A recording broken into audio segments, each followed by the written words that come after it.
Bismillahirrahmanirrahim. Assalamualaikum warahmatullahi wabarakatuh. Innal hamdalillah nahmaduhu wa nasta'inuhu wa nastaghfiruh wa na'udzu billahi min shururi anfusina wa min sayyiati a'malina. May yahdihillahu fala mudilla lahu wa may yudlilhu fala hadiyalah. Asyhadu an la ilaha illallah wahdahu la syarika lah wa asyhadu anna Muhammadan abduhu wa rasuluhu la nabiyya ba'dah. Allahumma salli wa sallim ala hadzal nabiyil karim wa ala alihi wa ashabihi wa man tabi'ahum bi ihsanin ila yaumiddin. Wa qala Allah ta'ala fi kitabihil karim ya ayyuhallazina amanu taqullaha haqqa tuqatih wa la tamutunna illa wa antum muslimun. Ya al-haq adkhilna mudkhala sidqin wa akhrijna mukhraja sidqin waj'alna min ladunka sultanan nasira. Ja'al haqq wa zahaqal batil innal batila kana zahuqa. Allahumma alimna ma yanfa'una wanfa'na bima 'allamtana wa zidna ilma wa arana al-haqqa haqqa warzuqna ittiba'ah wa arana al-batila batila warzuqna ijtinabah.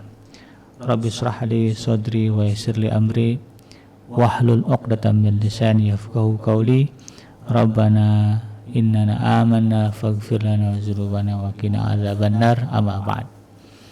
Alhamdulillah, segala puji dan syukur adalah milik Allah, Tuhan pencipta alam yang telah menciptakan kita dari tidak ada menjadi ada, dan karena rahmat dari Allah Subhanahu wa taala kita bisa bertemu di udara di gelombang 104 AM iDream Radio Successful Muslim Family dalam program Tadabbur Al-Quran, di mana insyaallah kita akan coba menelusuri berbagai hal informasi yang Allah sebutkan di dalam Al-Quran, lalu kemudian kita tadabburi, kita ambil hikmah, kita pelajari, kita resapi, untuk kemudian kita harapkan yaitu bisa memperbaiki kualitas keimanan kita kepada Allah, meningkatkan kualitas ketakwaan kita kepada Allah, yang pada akhirnya mudah-mudahan menjadi sebab berbahagianya kita di dalam kehidupan di dunia dan juga di dalam kehidupan akhirat. Karena sebagaimana yang Allah sebutkan di dalam Al-Quran, di dalam surah Ra'd ayat yang ke 29 ya, surah Ar-Ra'd ayat yang ke-29 ya. Innal ladzina amanu wa 'amilus shalihat tuba lahum wa husnu ma'ab. Sesungguhnya orang-orang yang beriman ya, dan beramal soleh ya, tuba lahum wa husnu ma'ab. Bagi mereka kebahagiaan, wa husnu ma'ab, dan tempat kembali yang baik.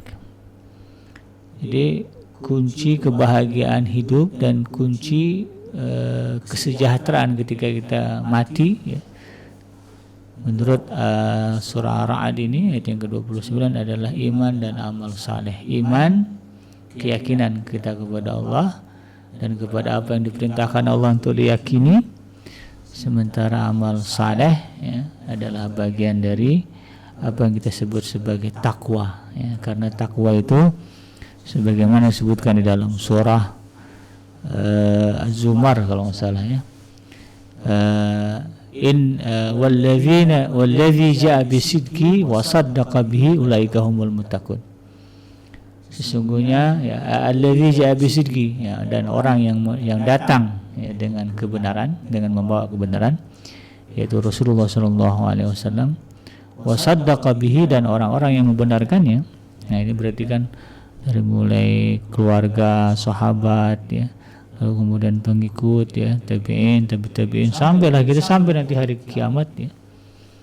Ya, mereka yang membenarkan apa yang dibawa oleh Rasulullah SAW yaitu Al-Quran, ulaika humul muttaqun ya, mereka lah orang-orang yang bertakwa.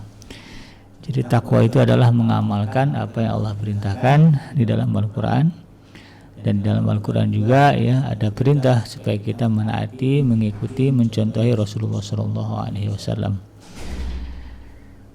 Dan tidak lupa kita baca salawat dan salam. Allahumma salli ala Sayyidina Muhammad wa ala ali Sayyidina Muhammad. Assalamualaikum ayuhan Nabi wa rahmatullahi wabarakatuh. Semoga Allah menerima salawat dan salam yang kita baca dan dilimpah curahkan kepada para nabi, para rasul, wabil khusus ya Rasulullah Muhammad sallallahu alaihi wasallam. Dan semoga kita ya, dicatat oleh Allah Subhanahu wa taala, ditakdirkan ya sebagai orang yang akan berbahagia, akan bertemu dengan Allah dalam keadaan sejahtera, dijauhkan dari api neraka, dimasukkan ke dalam jannahnya, dan dipertemukan oleh Allah ya dengan Rasulullah sallallahu alaihi wasallam di tepi sebuah telaga yang sangat indah, di bawah sebuah pohon yang sangat rindang sebagaimana yang dijanjikan oleh Rasulullah sallallahu alaihi wasallam. Amin ya rabbal alamin. Sahabat hadirin yang dirahmati Allah di mana pun Anda berada, melanjutkan kajian kita dalam tema tadabbur Al-Qur'an. Di episode sebelumnya kita sudah sedikit ya, karena kalau mau tuntas nggak mungkin, karena banyak Al-Quran itu ya, tidak mungkin kita tuntaskan penafsirannya ya, sekalipun dalam kita habiskan seluruh waktu hidup kita, karena ilmu Al-Quran itu luas ya.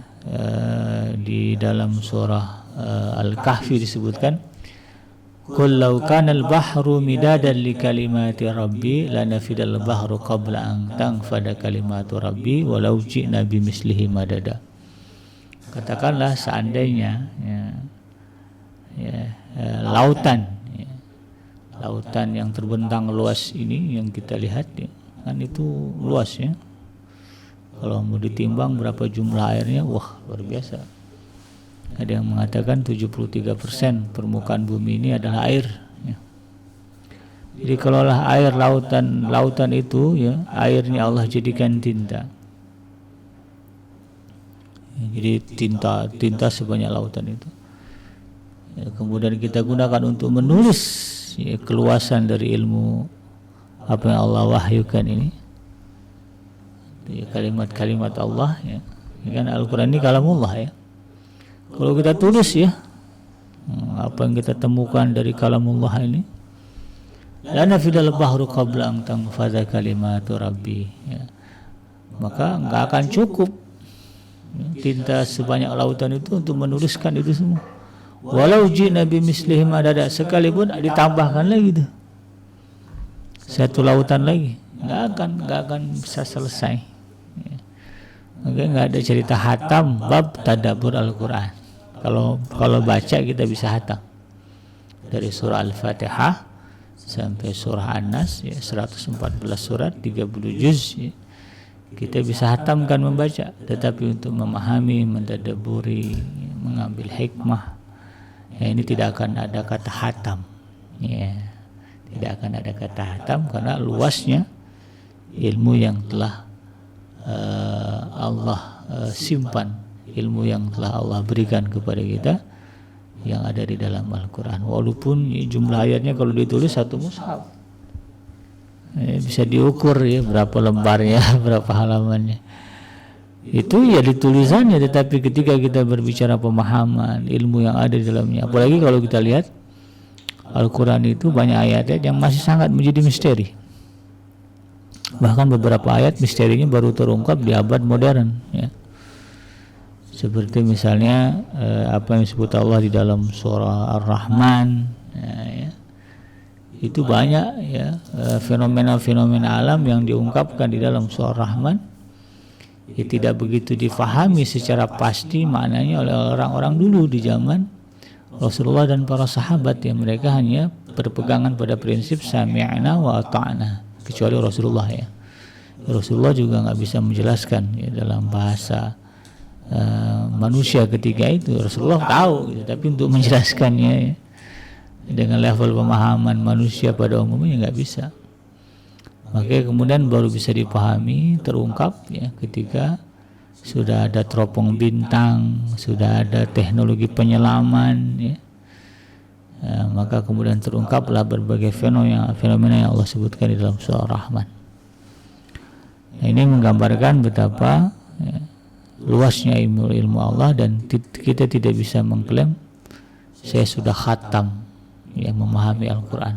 Saya udah paham isi Al-Quran ini. Wah, banyak sekali misteri-misteri ya, yang kemudian baru terungkap ya sesuai dengan apa yang Allah firmankan di dalam ayatnya kan, sanurihim ayatuna fil afaq, kurang lebih begitu ya. Kalau salah saya mohon dimaafkan. Akan kami pertunjukkan kepada Allah kebenaran ayat kami dari segala penjuru. Ya sanurihim, ya akan kami tunjukkan kepada mereka.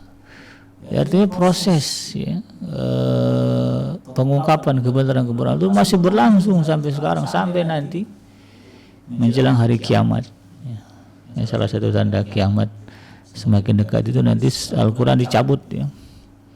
Ada yang menafsirkan tulisan Al-Quran pun hilang di dalam mushaf-mushaf, tidak ada ya, Al-Qurannya jadi bersih.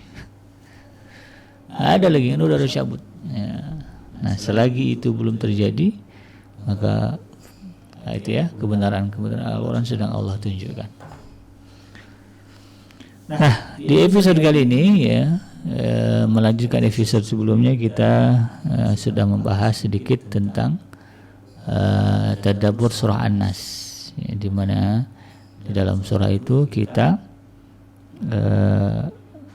diinformasikan terkait dengan ya, bagaimana dahsyatnya dan kuatnya ya, gangguan satu makhluk yang disebut dengan syaitan. Nah, ya. Sehingga kemudian ya, dalam tataran prakteknya ya, agar kita tahan menghadapi gangguan syaitan, ya salah satu caranya adalah ya, Allah menyuruh kita untuk melindungi, ya, memperlindungkan diri kita kepada Allah dengan membaca sering-sering membaca surah An-Nas yang masuk dalam kategori surah Al-Mu'awwizatain sepaket dengan surah Al-Falaq. Nah, pada kesempatan kali ini kita akan coba lihat ya, surat sebelum An-Nas ya, pada urutan Mushaf Utsmani ya. Jadi kita mulai dari surah An-Nas dulu ya, dari An-Nas, Al-Falaq, Al-Ikhlas ya. Naik terus gitu. Nah, hari ini kita coba melihat ya, mentadabburi apa yang ada atau message yang ada di dalam surah Al-Falaq. Nah, sahabat hadirin yang dirahmati Allah ya, sebagaimana yang saya sebutkan di episode sebelumnya, kita akan coba membedah ya apa yang ditulis oleh guru kita Al-Ustadz Dr. Saiful Bahri ya, di dalam buku beliau yaitu Tadabbur Juz' Amma ya, di mana insyaallah ya ini bisa menjadi salah satu alternatif bagi kita untuk menambah hasanah pengetahuan kita terkait dengan pemahaman firman Allah Subhanahu wa taala atau Al-Qur'an. Disebutkan di sini surah Al-Falaq ini diturunkan oleh Allah Subhanahu wa taala di Mekah. Jadi ini masuk ke dalam kategori surah Makkiyah ya. Nah, posisinya itu turunnya setelah surah Al-Fil. Setelah surah Al-Fil. Nah, surah Al-Falaq dan surah An-Nas disebut dengan sebagaimana kita sebut di episode sebelumnya, itu surah yaitu masuk ke dalam kategori yang disebut dengan surah Al-Mu'awwizatain. Surah yang digunakan untuk dua surat yang digunakan untuk memperlindungkan diri kepada Allah Subhanahu wa taala. Nah, surat ini ya, bertemakan tentang jenis kejahatan malam. Apa itu kejahatan malam? Apakah perampokan, pencurian gitu ya, atau penjarahan ya, atau apa? Nah, dijelaskan oleh Al-Ustadz Dr. Saiful Bahri. Yang dimaksud dengan kejahatan malam yang disebut di dalam surah Al-Falaq adalah kejahatan non fisik, kejahatan non fisik yang dilakukan atau yang melibatkan setan. Sebagaimana yang kita sebut, kita pahami ya, di dalam surah An-Nas, setan itu ada dua jenis, ada dua bangsa gitu ya.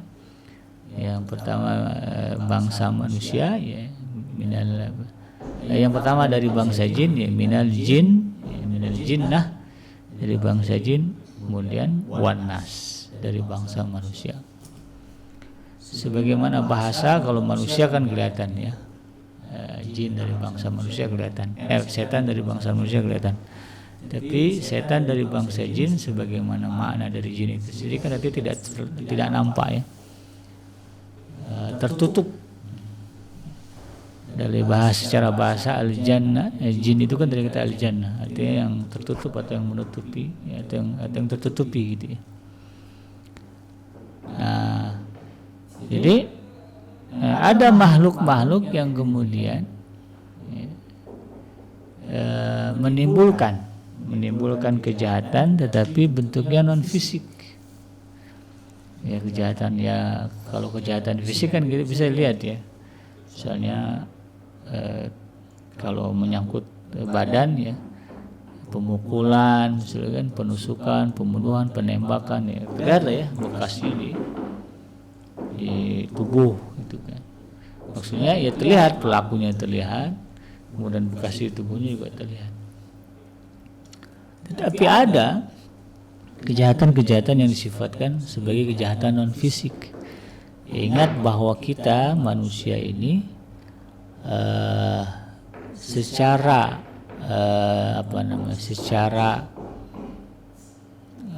kalau dari sudut penciptaan ya, Allah Subhanahu wa taala menciptakan kita dari ada lima unsur ya. Ada 5 unsur yang disebut dengan jasmani dan rohani ya, fisik dan mental. Nah, itu jasmani dan rohani, fisik dan mental. Ya, jasmani ya, nah ini yang satu tubuh batang ini ya, jasad kita ini ya, inilah ya komponen yang salah satunya adalah komponen tubuh komponen kita manusia. Dari mulai ujung rambut sampai ujung kaki, inilah jasmani, inilah jasad, inilah tubuh ya. Nah, apakah jasad ini sudah bisa disebut manusia?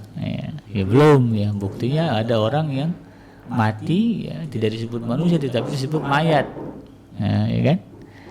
Berarti belum sempurna. Maka kemudian Allah berikan jiwa ya, jiwa, nafs ya, bahasa Al-Quran ini nafs. Allah berikan jiwa. Inilah unsur non fisik ya, tidak terlihat ya. Jiwa itu yang punya fungsi untuk merasa ya. Makanya kalau ditampar, dicubit sakit ya, itu yang bekerja itu jiwa ya, nafs. Kemudian manusia dengan jiwa tapi kemudian tidak bisa bergerak ya, buktinya orang tidur jiwanya ada, kemudian jiwanya ada ya, kemudian jasadnya ada tapi nggak bisa ngapa-ngapain ya. Karena sebagian ruhnya Allah tahan ya, karena ruhnya Allah tahan sebagian ruhnya, maka kemudian untuk menggerakkan ya, jasmani dan jiwa yang sudah ada dalam dari dalam yang sudah bersatu ini, maka Allah tiupkan kepadanya ruh ya, mir ruhi wa nafakhna fihi mir ruhi, kami tiupkan kepadanya ruh dari kami, barulah ya kita bisa bergerak, berjalan ya. Nah, tetapi apakah ini ruh juga masih unsur non fisik ya, nggak kelihatan di mana dia bersarang, di mana bentuknya kita tidak tahu. Lalu kemudian melengkapi ya kesempurnaan manusia, Allah ilhamkan kepadanya, Allah tanamkan ke dalam dirinya ada yang namanya hawa ya, atau hasrat dan kehendak. Nah, ini bisa positif bisa negatif ya, tergantung nafs ini membawanya kemana. Dan yang terakhir adalah akal ya, akal atau kalbun. Kalbun ya bahasa Al-Qur'an. Itu Allah berikan ya kepada kita, atau bahasa pikiran, akal ya gitu ya. 5 unsur inilah yang kemudian ada dalam diri kita. Nah, apa yang dilakukan, apa yang disebutkan di dalam surah An-Nas, ada sekelompok ya, setan yang kemudian melakukan kejahatan non fisik. Berarti yang diserangnya adalah pikiran ya, kemudian perasaan ya, kemudian juga hasrat ya, hasrat kita ini atau kehendak kita, yang non fisik lah yang diserangnya.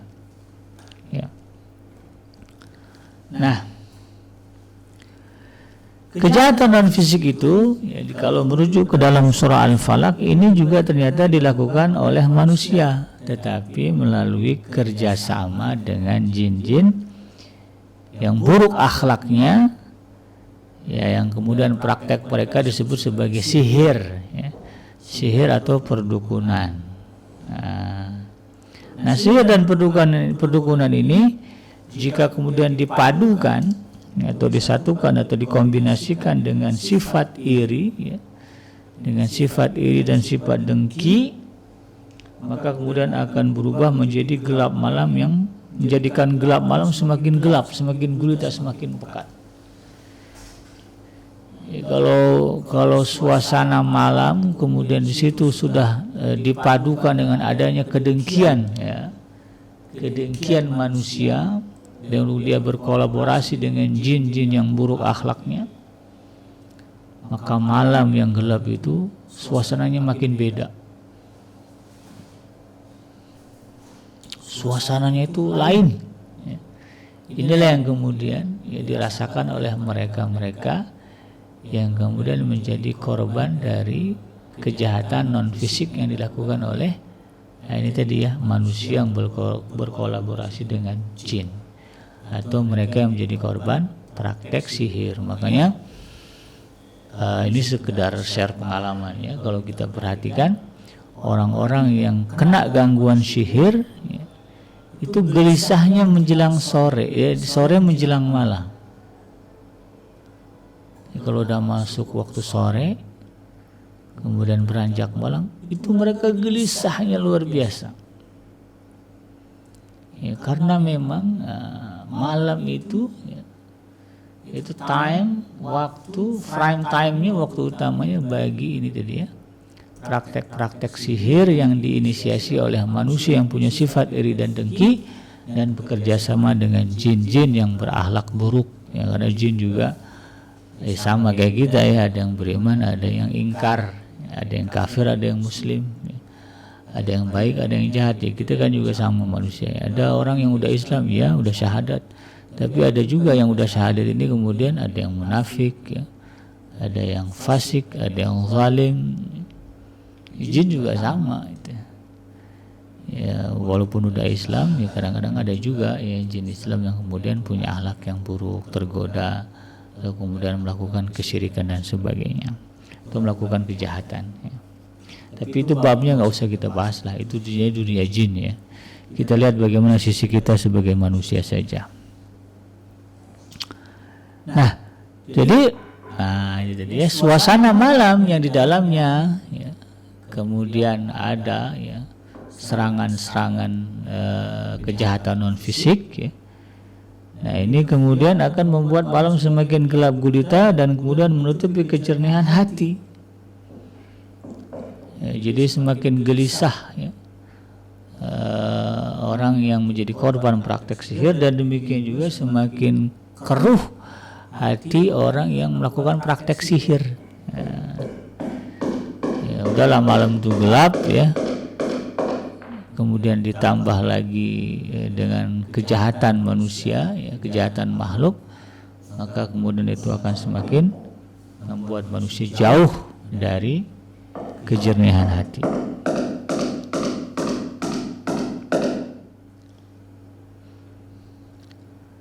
Bahkan, nah, ini membutakan mata batin manusia.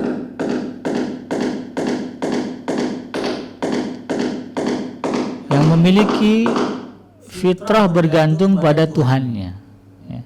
Dan melalui surah Al-Falaq ini, ya, dan juga surah An-Nas, Allah Subhanahu wa taala mengajarkan kepada Nabi Muhammad sallallahu alaihi wasallam dan juga kaum muslimin cara berlindung kepada Allah dari godaan setan, ya. Apakah setan yang dalam bentuk manusia, ya, ataupun setan yang dalam bentuk jin. Ya, keduanya punya sifat yang sama, yaitu mengganggu dan menyebabkan was-was dalam dada manusia. Terlebih, ya, jika yang melakukan keburukan ini adalah manusia-manusia dipenuhi oleh rasa dengki dan permusuhan. Ya. Karena kalau kita berbicara manusia, ya setan dari jenis manusia, tidak pun dia punya rasa dengki dan dendam, ya. Rasa dengki, rasa iri kepada kita, kalau dia sudah bersekutu, berkawan dengan setan, ya, itu perbuatannya sudah bikin kita geleng-geleng kepala. Kan ada tipikal manusia ya, yang berbuat kemaksiatan, memang dia gak ganggu kita, tapi perbuatannya itu udah bikin kita geleng-geleng kepala gitu. Kalau anak-anak muda ada yang melakukan perusakan fasilitas vandalisme, dia nggak ada masalah dengan kita, tapi melihat dianya kita udah enak gitu ya. Nyoret-nyoret dinding ya. Apalagi kemaksiatan yang lainnya itu sudah bikin kita geleng. Apalagi kalau kemudian ditambah kedengkian, iri ya di dalam dirinya kepada kita, itu luar biasa lagi kejahatan yang bisa mereka lakukan, dan besar juga ya apa yang kemudian bisa yang mereka timbulkan kepada orang lain, yang ujungnya itu tadi menimbulkan kejahatan non fisik yang pada akhirnya kemudian membuat ya, orang lain menjadi sengsara. Nah, lebih lengkap ya, sebagaimana yang termaktub di dalam Al-Quran, di dalam surah di dalam mushaf Al-Quran ya, surah Al-Falaq ini surah yang ke-113, ada 5 ayat ya. Kalau surah An-Nas ada 6 ayat, ini surah Al-Falaq ada 5 ayat. Yang lebih lengkapnya kita baca, a'udzubillahi minasyaitonirrajim, bismillahirrahmanirrahim. Qul a'udzu birabbil falaq min syarri ma khalaq wa min syarri ghasikin idza waqab wa min syarri naffasati fil 'uqad wa min syarri hasidin idza hasad. Katakanlah, aku berlindung kepada Tuhan yang menguasai subuh, waktu subuh ya, dari kejahatan makhluknya dan dari kejahatan malam apabila telah gelap gulita, dan dari kejahatan wanita tukang sihir yang menghembuskan pada buhul-buhul ya, maksudnya buhul-buhul itu tali-tali ya. Ini alat-alat magic, alat-alat sihir ya. Dari kejahatan pendengki bila ia dengki. Nah, itu ya surah Al-Falaq. Nah, kata Al-Falaq ya, menurut Ibnu Abbas radhiyallahu anhuma di dalam riwayat yang disebutkan oleh At-Tabar, kemudian Ad-Dhahhak, lalu kemudian juga Al-Qurtubi ya, ini para mufassir ya, Imam At-Tabari, Imam Ad-Dhahhak dan juga Imam Al-Qurtubi menyebutkan ya, bahwa Al-Falaq yang disebutkan di dalam surah Al-Falaq itu, Qul a'udzu birabbil falaq gitu ya, dan aku berlindung kepada Tuhan yang menguasai Al-Falaq ya. Nah, kata Al-Falaq itu menurut Ibnu Abbas ya, sebagaimana kata para mufassir tadi, disebut sebagai semua makhluk Allah. Nah, dalam riwayat lain Ibnu Abbas berpendapat kata Al-Falaq berarti pagi. Nah, pendapat ini kemudian dikuatkan oleh para tabi'in seperti Sa'id bin Jubair, kemudian Sufyan, lalu ada Jabir dan Al-Hasan, Qatadah dan juga Ibnu Zaid ya. Jadi meskipun ada dua pendapat yang berbeda ya, dan mengatakan Ibnu Abbas mengatakan yang dimaksud dengan Al-Falaq itu adalah semua makhluk Allah. Tapi kemudian di kesempatan yang lain Ibnu Abbas mengatakan yang dimaksud dengan Al-Falaq itu adalah waktu pagi ya. Namun demikian ya, apapun makna dari kata Al-Falaq itu ya, mau apakah yang dimaksud dengan Al-Falaq itu semua makhluk ya, atau juga mungkin waktu pagi atau waktu subuh, itu tidak jadi persoalan ya. Yang mesti kita pahami adalah, nah, ketika kita beristi'azah ya, atau meminta perlindungan kepada Allah Subhanahu wa taala ya, dalam kalimat a'udzubillahi minasyaitonirrajim ya, intinya meminta perlindungan kepada Allah. Nah, ya. Jadi ketika kita beristiazah itu meminta perlindungan kepada Allah, ya Tuhan yang mendatangkan waktu subuh dan menghadirkan optimisme dan motivasi yang mencerahkan seperti cahaya pagi yang terbit mengusir malam. Ya, gitu ya. Jadi ketika orang begitu menantikan pagi, ya begitu menantikan pagi karena malam ini dilaluinya dengan penderitaan dan kesusahan, maka datangnya waktu subuh, waktu fajar ini menjadi sebuah pencerahan, harapan besar. Dia dengar bunyi ayam berkokok itu udah tenang ya. Mungkin ada momen ya di antara kita sahabat Edri malam nggak bisa tidur karena takut ini takut itu ya. Misalnya kalau dulu ya di zaman genting misalnya ya, di mana terjadi serangan-serangan di waktu malam, nah, itu banyak yang gelisah ketika malam. Dan begitu mengetahui waktu subuh sudah masuk ya, terdengar suara bunyi kokok ayam bersaut-sautan ya. Wah, itu langsung mempengaruhi suasana batin, suasana hati. Jadi lega gitu ya, baru kemudian bisa pules gitu. Karena tahu kalau ada waktu fajar kejahatannya sudah berlalu. Ya, sudah mau masuk pagi gitu. Jadi sebetulnya penggunaan kata falak ini ya menjadi sebuah gambaran ya, ketika Allah Subhanahu wa taala akan memberikan kebahagiaan kepada kita, sebelum kebahagiaan itu datang ya, isyaratnya sudah terasa ya, di dalam dada kita. Makanya kan orang-orang yang dikatakan Allah sebagai penduduk surga ya, sebelum masuk ke surga mereka sudah merasakan kebahagiaan. Ya, kalimat ya Tuhan nafsul mutmainnah ya Tuhan nafsul mutmainnah, jiwa-jiwa yang tentram. Nah, ini belum masuk surga nih ya, tapi sudah merasakan ketentraman, ketenangan di dalam dada, di dalam jiwa mereka. Irji'i ila rabbik, ya kembalilah kamu kepada Tuhanmu, radiyatan mardiyah, dengan rasa puas ya dan diridhoi gitu ya. Itu kan udah bagaimana, itu baru perasaan tuh ya. Belum masuk surga, tapi udah ada Allah tanamkan kepada mereka ketentraman dan juga kemudian kebahagiaan sudah ada. Kadang-kadang kita ini ya, misalnya ya ngarep betul kita tuh udah punya motor bagus ya, ngarep betul punya motor apa yang bagus orang, misalnya kalau anak muda yang gandrungi orang Bugatti misalnya, pengen betul punya motor Bugatti, motor gede gitu. Oh, udah lama ngidam-ngidamin kapan bisa beli, kemudian ada kabar datang bapaknya, nak bapak mau ngasih hadiah untuk kamu karena kamu sudah hatam Quran gitu ya. Apa hadiahnya Pak? Bapak akan ngasih motor Bugatti untuk kamu besok pagi.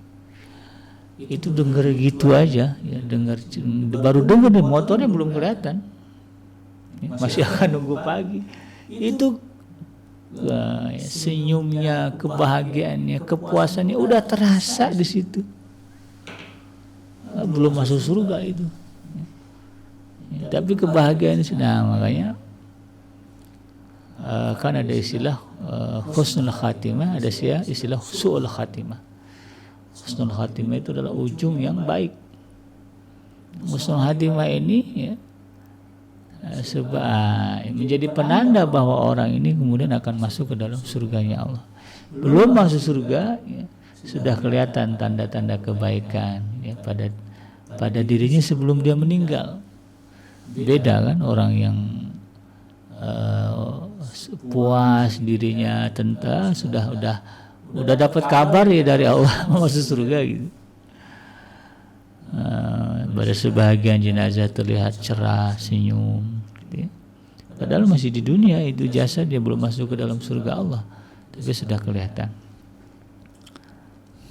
Itu di sisi lain dari ungkapan al-falaq tadi ya.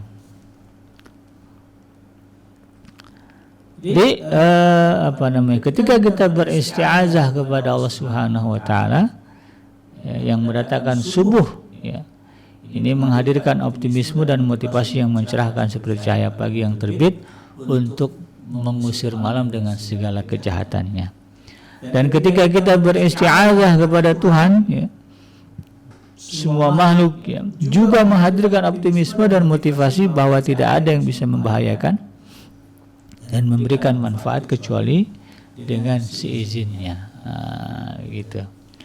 Nah, surah Al-Falaq ini ya, bersama dengan surah An-Nas diturunkan oleh Allah Subhanahu wa taala kepada Nabi kita Muhammad sallallahu alaihi wasallam yang saat itu diriwayatkan terkena sihir dari seorang Yahudi.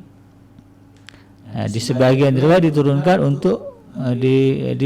untuk menanggulangi sihir yang disiapkan Yahudi yang memasang jimat dan buhul sihir di sebuah sumur di dekat rumah Rasulullah sallallahu alaihi wasallam. Nah, Rasulullah pernah memanggil seorang sahabat ya, beliau yaitu Uqbah bin Amir al-Juhani, di mana Uqbah bin Amir al-Juhani mengatakan atau meriwayatkan apa yang dikatakan oleh Rasulullah SAW kepadanya. Ini diriwayatkan oleh Imam Abu Daud ya di dalam kitab hadisnya. Rasulullah mengatakan, maukah engkau aku beritahukan tentang orang yang paling utama? Maukah engkau aku beritahukan tentang yang paling utama yang digunakan untuk berlindung? Berlindungnya orang-orang yang mencari perlindungan. Lalu kemudian Uqbah bin Amir al-Juhani mengatakan, ya, iya kan ya, pertanyaan Rasulullah SAW. Rasulullah mengatakan, Qul a'udzu birabbil falaq wa qul a'udzu birabbin nas. Ya. Jadi Rasulullah mengatakan ini sebaik-baik lafaz, sebaik-baik kalimat Allah Subhanahu wa taala ya, yang digunakan untuk ya, berlindung ya kepada Allah dari segala bentuk kemudaratan, bahaya ya, dan apapun namanya, kata Rasulullah SAW ya berdasarkan hadis yang diriwayatkan oleh Imam Abu Dawud, ini adalah al-mu'awwizatain, yaitu surah Al-Falaq dan juga surah An-Nas. Nah, ini yang kemudian harus kita fahami ya. Jadi ini harusnya memotivasi kita untuk harus hafal. Harus hafal gitu kan. Jadi kalau yang belum hafal ya berjuanglah ya, bagaimana bisa menghafal surah Al-Falaq dan surah An-Nas ini. Tetapi bukan hanya sekedar hafal, tapi betul-betul sesuai bacaannya ya, dengan makhrajnya, dengan tajwidnya ya. Ya, kalau ain betul-betul ain, jangan ain sama dengan alif karena maknanya beda ya. A'udhu dengan a'udzu itu beda. A'udhu artinya saya kembali. Kalau a'udzu itu artinya saya berlindung kepada Allah. Nah, ini juga harus kita perbaiki karena apa yang kita ucapkan itu kan mengandung makna. Bukannya tidak ada makna, tapi ada maknanya. Jangan sampai kemudian salah makna.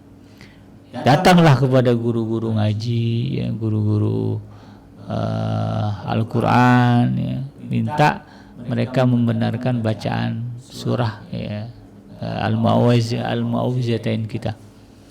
Dari mulai ta'awuz ya sampai kemudian terakhir, dicek betul-betul mana yang salah, diluruskan. Sampai kita betul-betul bisa membacanya sesuai dengan ketentuan ya, ilmu tajwidnya gitu. Karena ini penting ya, menyangkut dengan makna dari untayan kalimat dalam surah yang kita baca. Karena kan tujuannya untuk perlindungan ya. Kalau misalnya yang dibaca keluar di lisan kita tidak tepat ya, khawatir nanti menimbulkan menjadi penghalang ya harapan terkabulnya doa kita ketika meminta perlindungan kepada Allah Subhanahu wa taala. Sahabat yang dirahmati Allah ya, kembali kepada apa yang dibahas di dalam buku ini. Sihir ya, kata Al-Ustaz Dr. Saiful Bahri, tidak mengubah tabiat karena sihir hanya permainan yang dimainkan setan untuk menyesatkan manusia. Sihir bukanlah hakikat yang kuat, namun pengaruhnya bisa menggoyahkan hati yang lemah. Pengaruhnya bahkan bisa digunakan menguji orang-orang yang kuat imannya. Kejahatannya yang tak terlihat tersebut dia dimaksudkan untuk menakut-nakuti manusia dan menjauhkan mereka dari Allah Subhanahu wa taala. Karena itu kemudian Allah Subhanahu wa taala mengajarkan hambanya cara berlindung yang tepat, berbasis kepada tauhid dan pengesaan kepada Allah Subhanahu wa taala. Kali itu juga Allah Subhanahu wa taala menurunkan dengan gaya bahasa mendikte, ya. Itu dalam bahasa Arab uslub talqin, ya, ini ilmu bahasa, ya. Nah, supaya perintah menyembah ini segera diperhatikan. Nah, berlindung yang benar kepada Allah yang memiliki dan mengatur segalanya, Allah yang menciptakan alam malam yang gelap dan menggantikannya dengan cahaya siang. Nah, jadi katakan, ya, cara berlindung yang benar yaitu dengan Allah, ya, dengan Allah yang sanggup mengusir kejahatan malam, termasuk kejahatan yang terjadi pada waktu malam. Kejahatan non fisik yang diakibatkan kedengkian dan rasa iri seseorang, ya. Kemudian mereka mendatangi tukang sihir untuk memenuhi hajat dan keinginan buruk mereka, menyakiti orang lain yang didengkinya. Ya, Nabi Muhammad SAW mengajarkan umatnya cara berlindung yang benar kepada Allah. Ya, Nabi menyontohkan sebelum tidur. Nah, ini bab kita menjadikan surah Al-Falaq dan surah An-Nas, yaitu surah Al-Mu'awwidzatain ini sebagai sarana untuk memperlindungkan diri kita kepada Allah Subhanahu wa taala dari kejahatan setan dari jenis manusia dan jin, dan dari kejahatan malam hari, ya, kejahatan malam hari yang bisa jadi menyerang fisik, bisa jadi menyerang non fisik. Ya, kadang-kadang kalau kejahatan non fisik, ya, kejahatan fisik kan bisa terjadi juga di malam hari, ya. Misalnya ada orang iri dengki kepada kita, lalu kemudian dia mengirimkan seseorang untuk yang menyator di rumah kita, gitu, ya. Kemudian menimbulkan masalah, ya, kebakaran dan sebagainya, bisa aja kan. Punya disuruh orang datang ke toko kita, kemudian toko kita dibakar misalnya. Itu kan kejahatan fisik juga yang terjadi di malam hari. Nah, Allah, ya, Rasulullah SAW mencontohkan agar kita, ya, menjadikan surah Al-Mu'awwidzatain menjadi bagian dari upaya kita memohon perlindungan kepada Allah Subhanahu wa taala. Nah, oleh karena itu kemudian, ya, sebagaimana disebutkan di sini oleh Dr. Syaiful Bahari, penting bagi kita untuk memahami bagaimana cara yang benar yang diajarkan Rasulullah SAW di dalam menjadikan surah Al-Mu'awwidzatain sebagai benteng dan perlindungan diri kita, mungkin keluarga, ya, istri kita, anak kita, dari kejahatan malam, ya, yang timbul, yang menyerang fisik maupun non fisik, yang timbul dari hasil kolaborasi dan kerjasama antara manusia yang di hatinya ada rasa iri dan kedengkian serta permusuhan kepada kita, dan juga dari golongan jin yang memiliki akhlak yang buruk, ya, yang kemudian dia bersekutu dengan manusia, ya, karena ada perjanjian imbalan dan sebagainya. Nah, Rasulullah SAW mengajarkan kepada kita cara berlindung yang benar, ya, dari kejahatan itu semua adalah, ya, sebelum tidur Rasulullah membiasakan berwudu. Ini dalam kondisi normal, ya. Lagi safar tuh ceritanya beda, lagi perang juga beda. Dalam kondisi normal beliau tidur dalam keadaan berwudu, kemudian dilanjutkan dengan membaca surah Al-Ikhlas. Nanti kita akan bahas, ya, tadabbur surah Al-Ikhlas, kemudian surah Al-Falaq dan surah An-Nas. Lalu setelah beliau baca, nggak berhenti sampai dibaca. Jadi ada cara yang diajarkan Rasulullah SAW ketika ingin menjadikan surah An-Nas dan surah Al-Falaq ini sebagai Al-Mu'awwidzatain, ya, dua surah yang memperlindungkan kita kepada Allah Subhanahu wa taala. Setelah beliau baca, kemudian beliau meniupkan, beliau menghembuskan, ya, menghembus atau meniup telapak tangannya, dua telapak tangannya. Jadi selesai dibaca, kemudian Rasulullah menghembuskan tiup ya. Nah, ini makanya guru-guru kita ya, ulama-ulama kita ya, kadang-kadang tiupannya ampuh. Nah, Rasulullah SAW juga pernah begitu gitu, meniupkan sesuatu, meniupkan ke telapak tangan untuk digunakan sebagai perlindungan. Makanya hati-hati ya kalau udah disembur guru, disembur ulama, ini hati-hati ya, karena semburan ulama itu kalau pada posisi beliau sebagai orang yang betul-betul Allah ridhoi, itu luar biasa ya, dahsyat. Ya. Jadi jangan kemudian anggap apaan sih tiup-tiup begitu, emang ada ngefek? Jangan salah ya. Ini dicontohkan oleh Rasulullah SAW. Ada kan orang yang mengedepankan logika, ya. Apa efeknya? Emangnya bisa nyembuhin? Ya. Kita tidak berbicara efek, kita berbicara sunnah. Ya. Bab sunnah ini logika tidak bisa main. Sebagaimana yang terjadi pada Sayyidina Umar ibn Khattab. Sayyidina Umar ibn Khattab ini ya, ketika akan mencium Hajarul Aswad, dia mengatakan dan didengarkan oleh orang-orang lain.